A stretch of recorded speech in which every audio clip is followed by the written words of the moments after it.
The annual Thompson family reunion was in full swing at my aunt's sprawling estate.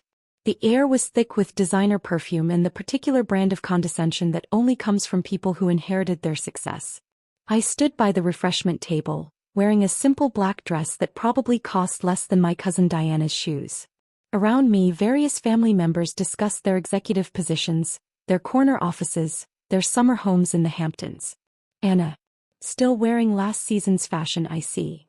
Diana approached, champagne in hand, her group of corporate climbing cousins trailing behind her like an expensive entourage. As Senior VP of Acquisitions at Thompson Global, she never let anyone forget her position in the family hierarchy. "Hello, Diana," I smiled, sipping my sparkling water. "How's the merger going?" Her perfectly maintained smile flickered slightly. Thompson Global had been trying to acquire Phoenix Consulting Group for months, the deal that would make or break their fiscal year. "Oh, you've heard about that? I suppose even consultants read the business news." She laughed, the sound sharp as broken glass. "Speaking of which, how is your little freelance career going?" I thought about my office on the top floor of Phoenix Tower, about the contracts waiting on my desk, about tomorrow's meeting that would change everything. "Still consulting," I said mildly. "You know how it is." "Poor Anna," Diana sighed dramatically to her audience. "Still a nobody after 10 years. While we're all executives, she's just a random consultant." Our cousin Bradley, newly promoted to Chief Financial Officer at Thompson Global, joined in. "Remember when she turned down Dad's offer to join the family business? Said she wanted to make her own way, or some nonsense. How's that working out for you, Anna?" Diana smirked. "Still living in that tiny apartment?" I thought about my penthouse overlooking Central Park, bought with the profits from my first major acquisition. "It's cozy. You know," Diana leaned in, her voice dripping false concern. "I heard Thompson Global is hiring junior analysts. I could put in a word. Help you finally get a real career." The irony was delicious. Tomorrow morning, Diana and Bradley would walk into the biggest meeting of their careers, expecting to finally close the Phoenix acquisition. They had no idea that Phoenix Consulting Group was my company, built from scratch over the past decade while they climbed their gilded corporate ladders. "That's kind of you," I said, checking my phone. "A text from my COO. Final contracts ready for tomorrow. Still want to surprise them?" "Absolutely," I typed back. "Make sure the cameras are running. I want to remember their faces." "Still can't afford a newer phone?" Bradley noticed my slightly outdated model. "Must be tough scraping by on freelance work." "I kept this older phone specifically for family events. My actual phone, like most of my life, was something they never got to see." "We manage," I said vaguely. "How much is the Phoenix acquisition worth again?" "I heard something about 9 figures. Diana's eyes narrowed. "That's confidential information." "Not that it matters, the deal closes tomorrow. Thompson Global is about to become the largest consulting firm in the Northeast."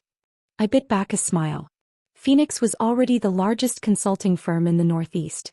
They just didn't know who owned it. "Well, good luck with that," I said, gathering my modest purse. "I should head home. Early meeting tomorrow." "Oh. Finally landed a real client," Diana called after me. "Something like that," I replied, walking away. "Actually, I'm meeting with Thompson Global. But I'm sure you knew that, being Senior VP of Acquisitions and all." I felt her confused stare as I left, imagining how that confusion would transform in about 15 hours when she learned exactly who she'd been mocking. My real phone buzzed in my car, my executive assistant this time. The Thompson Global team arrived for their pre-meeting hotel check-in. "Miss Diana Thompson has requested the presidential suite." "Give it to her," I replied. "Let her enjoy one last night of feeling superior. Tomorrow everything would change. Tomorrow my cousins would learn that the random consultant they'd mocked for years was actually the founder and CEO of the company they desperately wanted to acquire. And my signature? It would cost them a lot more than just money. The next morning I arrived at Phoenix Tower at 7 a.m., taking my private elevator to the top floor. My office, with its sweeping views of the city, was exactly as I'd left it, sleek, modern, and completely different from the stuffy old money decor of Thompson Global. There in the main conference room, my assistant Jessica reported, "Ms. Thompson has already commented twice about the excessive modernization of our offices." I smiled, changing into the Armani suit I kept in my private wardrobe. No more last season's dress. Today was about showing them exactly who they'd been underestimating. The contracts? I asked, applying a final touch of lipstick. Modified as requested. The Thompson team has been reviewing them since 6:30. They haven't noticed the ownership details yet. Of course they hadn't. Diana and Bradley were too busy planning their victory speeches to read the fine print. Miss Thompson is getting impatient, Jessica added. She's asked 3 times when the CEO will arrive. I checked my reflection one last time. Well, let's not keep them waiting any longer. The main conference room was all glass and steel, with a view that made even Diana's practiced indifference slip for a moment. The Thompson Global team sat on one side, Diana, Bradley, their lawyers and several board members. The CEO is finally ready to grace us with their presence? Diana asked tartly as I walked in. Actually, I smiled, taking my seat at the head of the table. She's been ready for quite some time. The silence that followed was absolute. Diana's champagne flute slipped from her fingers, spilling across the contract papers. Bradley's face went from red to white so fast I worried about his blood pressure. No, Diana whispered. This is impossible. Anna Thompson, CEO and founder of Phoenix Consulting Group. I introduced myself formally. I believe you have some papers for me to sign? You. Bradley sputtered. But, you're just a consultant. Actually, my COO interjected smoothly. Miss Thompson built Phoenix from the ground up. We're the largest consulting firm in the Northeast, with offices in 12 cities and a client list that includes half of the Fortune 500. Why didn't you tell us? Diana demanded, her composure cracking. Tell you. I leaned forward. Like you told me about the junior analyst position? Or like you told everyone at the reunion about my failed career? One of Thompson Global's board members cleared his throat. Perhaps we should focus on the contracts. Yes, let's. I pulled out the modified agreements. You'll find some changes from the original terms. Given recent revelations about Thompson Global's market position, we've had to adjust the valuation. Diana grabbed the papers, her eyes widening as she saw the new figures. This is highway robbery. No, I corrected calmly. This is business. Your company's stock dropped 15% last quarter. Your major clients are nervous about your outdated technological infrastructure. Something Phoenix could help modernize, of course. For a price. Our father will never agree to this, Bradley threatened. Uncle Charles already has. I slid across another document. My uncle signed approval of the new terms. He called this morning after I sent him proof of Phoenix's true ownership and value. He was surprisingly receptive. Diana's hands shook as she read the new terms. The acquisition had transformed into more of a merger, with Phoenix maintaining significant control and me taking a seat on the combined company's board. All those years, she whispered. All those family events where you mocked my career choices, belittled my success, treated me like a failure. I finished for her. Consider this a lesson in judging books by their covers. Or consultants by their clothes.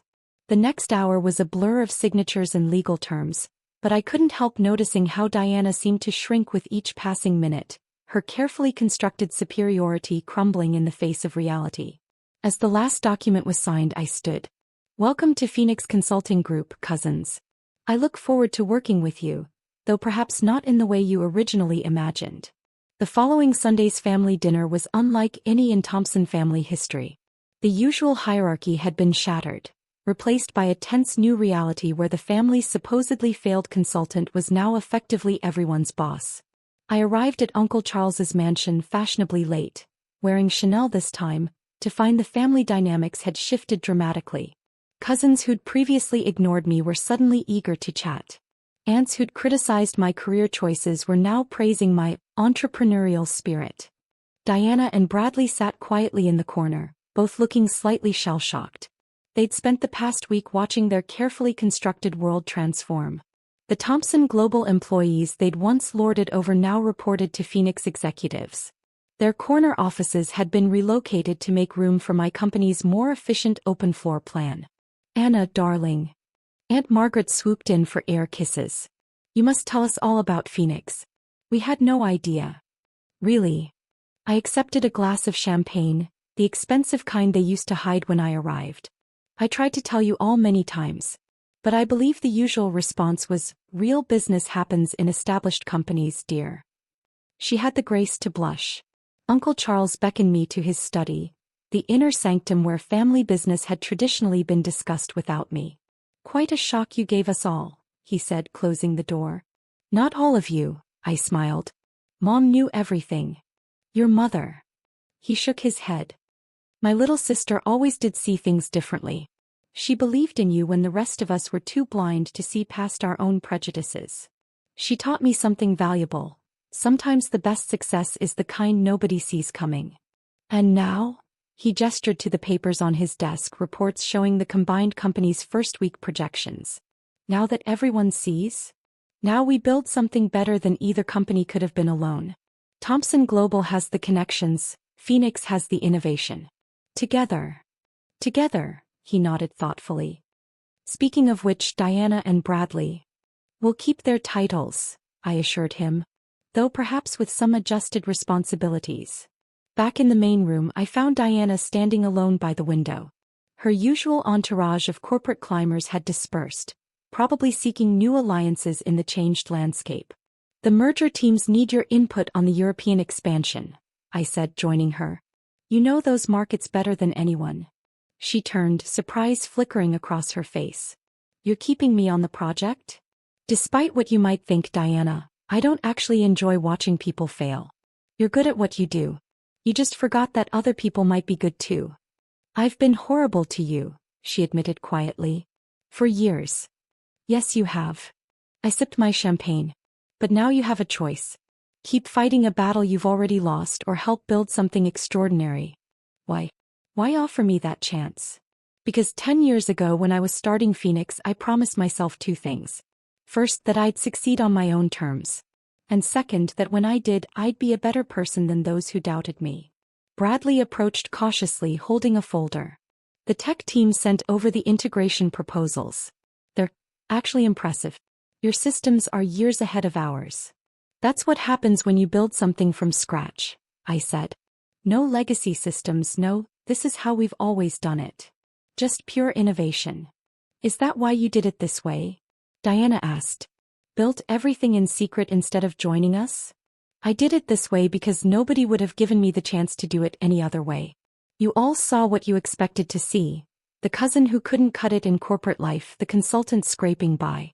You never wondered why major companies kept hiring that random consultant, or why Phoenix's CEO never appeared in public.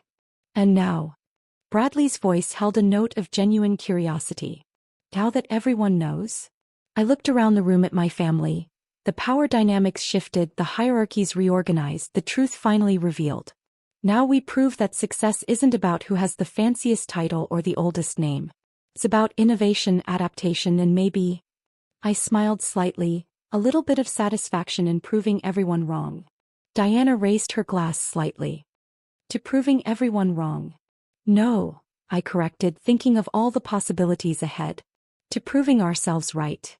And in that moment, as the sun set over the mansion's gardens, I realized that sometimes the sweetest revenge isn't in the revealing of success, but in the chance to rewrite the future, even for those who never believed you could write it at all. 1 year after the merger, I stood at the podium in Phoenix Tower's main auditorium, addressing the combined company's annual meeting. The transformation had been remarkable, not just in business terms, but in how it had reshaped our family's entire dynamic. Phoenix Thompson Global has exceeded all first-year projections, I announced to the packed room. Our innovative approach, combined with established market presence, has created something truly unique in the consulting world. In the front row, Diana sat taking notes, not out of obligation but genuine interest. The past year had changed her perhaps more than anyone. After the initial shock wore off, she'd thrown herself into learning everything about Phoenix's modern approaches, eventually leading our digital transformation initiative. And now, I continued, I'd like to invite our head of global innovation to present our next major project. Bradley stood up, confidently taking the stage. Gone was the arrogant CFO who'd mocked my career choices. In his place stood a leader who'd learned to value innovation over tradition. The Future Leaders Program, he began, pulling up his presentation, will identify and support entrepreneurs within our organization, particularly those whose ideas might seem unconventional by traditional standards. I caught Diana's eye and we shared a small smile. The program had been her idea, a way to ensure no other innovative thinker would have to build their success in secret like I had. After the meeting, we gathered in my office, no longer just cousins bound by obligation, but colleagues united by a shared vision. Remember last year's family reunion? Diana asked, accepting a coffee from my assistant.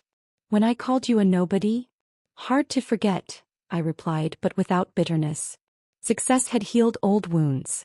This year's reunion will be different. She laughed softly. Though I have to admit, watching Aunt Patricia try to explain to her society friends how she always believed in you is entertaining. Speaking of entertainment, Bradley added, pulling out his tablet, wait until you see the applications for the Future Leaders Program. There's this junior analyst, reminds me of someone else who once had unconventional ideas. The tablet showed a proposal for AI-driven consulting methodology, exactly the kind of innovation the old Thompson Global would have dismissed. Give her a chance, I decided. Set up a meeting. Already did, Diana smiled. Some of us have learned to recognize potential when we see it. My phone buzzed. Mom was calling. She'd been my only supporter during those early years, keeping my secret while the family dismissed her faith in me as maternal blindness. The community college wants you to speak at graduation, she announced without preamble. About building success on your own terms. I thought about the past year, about Diana learning humility while discovering her talent for innovation, about Bradley trading arrogance for genuine leadership, about Uncle Charles admitting that success doesn't always wear a traditional suit. I'll do it, I agreed. But I want to bring some people with me. Show them that sometimes the best success stories include redemption arcs. Later that evening, as we prepared for a client dinner, Diana paused by my office door. You could have fired us all, you know. After how we treated you, nobody would have blamed you. That would have been revenge, I replied. This is something better. What's that? Evolution. Proving that success isn't just about winning, it's about lifting others up once you do. Even those who didn't believe in you. She nodded thoughtfully. The nobody who became everybody's boss. No, I corrected. The consultant who proved that success doesn't always look like what people expect. As we headed to dinner, I caught our reflection in the office windows. No longer the superior cousins and their failing relative, but a team of equals building something revolutionary. Sometimes the best revenge isn't in proving others wrong, but in giving them the chance to prove themselves right in an entirely new way. Even if it takes $1 million contract signing to start the process. After all, success is sweetest when shared, even with those who once made you sit alone.